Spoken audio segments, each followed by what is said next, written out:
श्री शिवाय नमस्तुभ्यं। जाकर जल चढ़ाएंगे। आप भी बना लो एक नियम कि बैसाख महीने की शिवरात्रि मुझे भी शंकर भगवान को अपने दिल की बात कहते हुए, अपने मन की बात कहते हुए, रोग मुक्ति के लिए, कार्य सिद्धि के लिए, धन वैभव संपदा के लिए, समृद्धि के लिए मुझे भी जल चढ़ा।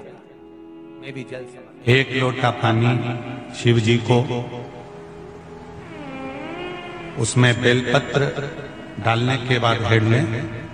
उस जल को या कोई मट्टी का सकोरा हो, बर्तन हो, घड़ा हो, कलश हो, उसमें भरा हुआ रखा हो, वो तांबे के पात्र में डाल लो, उसको ले जाकर चढ़ा दो। और एक और चीज का ध्यान रखना,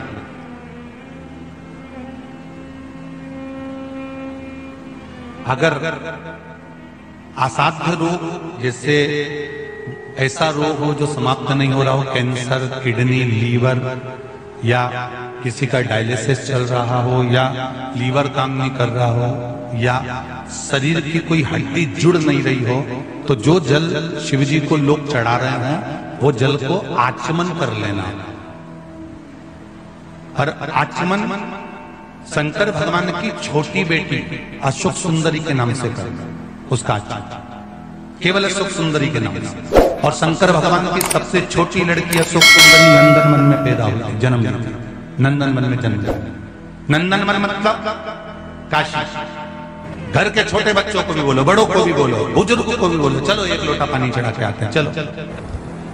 अगर कैंसर का रोग है, या किडनी, या लीवर, या बुखार, पेट से जुड़ा हुआ, सिर से जुड़ा हुआ, कंधे से जुड़ा हुआ, या घुटने से जुड़ा हुआ, या रीढ़ की हड्डी में कहीं पानी भरा गया हो, या कमर झुक रही हो, कोई भी रोग उधर से लेकर शरीर के अंदर नहीं भागता है और वो बेकार हो रहा है। तो बैसाख का महीना चल रहा है राकेश देवी जी, बैसाख का महीना चल रहा है। बैसाख के महीने की शिवरात्रि के दिन, बैसाख के महीने की जो शिवरात्रि आएगी, हर महीने शिवरात्रि आती है, तो बैसाख की जो शिवरात्रि है, इस शिवरात्रि के दिन सुबह 8 बजे से लेकर 11 बजे के बीच में एक लोटा पानी, उसमें थोड़ा सा बेल का फल मिल जाए, उस फल का थोड़ा सा भाग, या तो बेल का फल का अगर छिलका मिल जाए तो उसमें पानी भरकर तांबे के लोटे में डाल लो, या बेल का फल नहीं मिले तो बेलपत्री को लेके उसमें डुबो दो और डुबो के बेलपत्री को बाहर निकाल दो। वो पानी भगवान शंकर को शिवरात्रि के दिन, बैसाख महीने की जो शिवरात्रि है, बैसाख के महीने में प्रत्येक महीने शिवरात्रि आती है, बैसाख के महीने की शिवरात्रि के दिन सुबह 8 बजे से लेकर 11 बजे के बीच में शंकर भगवान को अपना रोग और बीमारी का बोलकर शंकर भगवान को जल समर्पित कर आ जाओ। बाबा पर विश्वास रखकर चढ़ाना, धीरे धीरे ठीक हो जाओ। शिव के भगवान शिव की सुबह के समय जाकर, और अगर बेलपत्री का पानी नहीं मिले तो मिट्टी के पात्र का पानी, आपको कथा में कहा है, मिट्टी के पात्र का पानी, वो भी शंकर भगवान को समर्पित कर सकते। जल बैसाख के महीने में शंकर पर शीतल जल समर्पित कर देने से शरीर के रोग समाप्त हो जाते हैं और रोग टिकता नहीं। शीतल, और अगर शीतल जल का दर्शन करना हो तो कभी महाकालेश्वर अभियान, कभी आप लोग लाइव दर्शन करते हो महाकाल के, तो महाकाल के दर्शन करेंगे तो बैसाख महीने में 5-5 घड़े मिट्टी के महाकाल राजा के ऊपर बांध दिए जाते हैं जल चढ़ाने के लिए। कभी आप लोग चकलेश्वर महादेव जाए, मथुरा वृंदावन में गिरिराज जी की परिक्रमा, चकलेश्वर महादेव पे 5-5 मिट्टी के घड़े शिव जी के ऊपर बांध दिए जाते हैं। कभी काशी जाएं तो वहां पर मिट्टी का घड़ा शिव जी के ऊपर रख दिया जाता है। क्यों? क्योंकि वो मिट्टी के पात्र का जल जब बैसाख के महीने में शिव पर गिरता है तो जो उस जल को समर्पित करता है, बैसाख महीने में बार और शमी ने दोनों ने मिलकर भगवान शिव की आराधना करी और देवादिदेव महादेव ने वर दे दिया, सुनो शमी और सुनो मंदार, यदि कोई भूल से भी आपकी पत्ती, आपका पुष्प मुझे समर्पित कर देगा, सुनो मंदार, सुनो शमी, अगर कोई भूल से भी आपकी पत्ती, आपका पुष्प मुझे समर्पित कर देगा, उसे हजारों अश्वमेघ यज्ञ के स्नान का जो पुण्य होता है वो एक क्षण में प्राप्त होगा। हजारों अश्वमेघ यज्ञ का पुण्य, हजारों अश्वमेघ यज्ञ का पुण्य एक क्षण में प्राप्त हो। ये मंदार, ये शमी, हजारों अश्वमेघ यज्ञ का पुण्य एक साथ। शमी की पत्ती देखिए आप लोगों ने, जम के तो बोले जरा, देखिए मंदार पुष्प भी देखा हुआ है।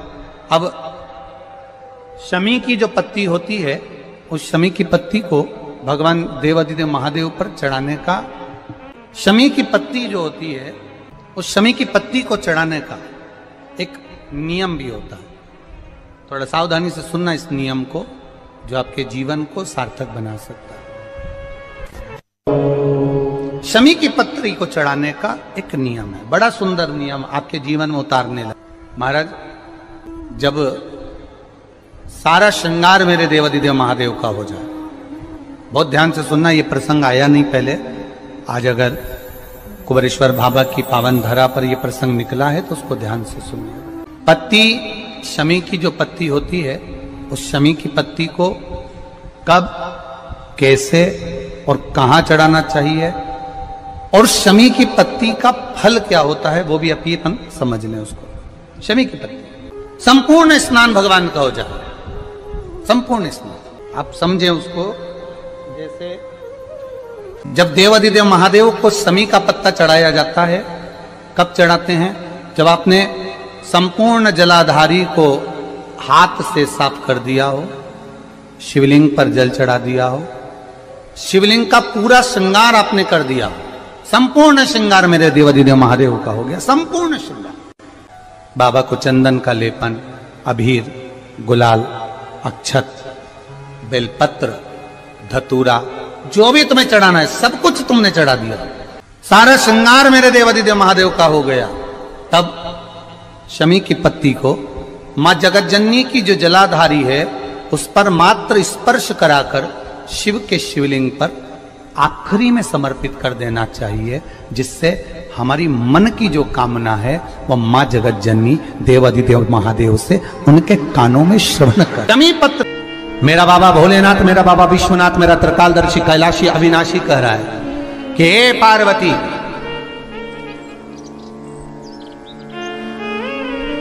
एक बीला, एक बेल जो मुझे समर्पित करता है, और समर्पित करने के बाद उस बेल की महत्वता देखिए, जो बैसाख महीने में बाबा शंकर को जो चढ़ाया जाता है, और 1000 अश्वमेघ यज्ञ का पुण्य फल हम प्राप्त कर लेते मात्र एक फल चढ़ाकर, मात्र एक फल चढ़ाकर।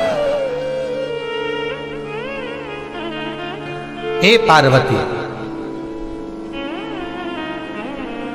संसार का मनुष्य जब मुझे वो बेलपत्र समर्पित कर, वो बेल का फल समर्पित करता है, पार्वती वो फल जो मुझे चढ़ता है, फिर मैं भले नर्मदा के जल से निकला हुआ कंकर शंकर क्यों ना हूं, फिर चाहे मैं गंगा के जल से निकला हुआ कंकर शंकर क्यों ना हूं, चाहे फिर मैं यमुना के जल से निकला हुआ कंकर शंकर क्यों ना हूं, चाहे मैं सरयू के जल से निकला हुआ कंकर शंकर क्यों ना हूं, चाहे मंदाकिनी के जल से निकला हुआ कंकर शंकर क्यों ना हूं, ए पार्वती, फिर जो भी शिवलिंग पर वो बेल समर्पित होता है, वो बेल उठाकर जीव अपने कार्य में ले सकता है। ये माँ उमा से कह रहा है। तो उस बेल की महत्वता जानेंगे।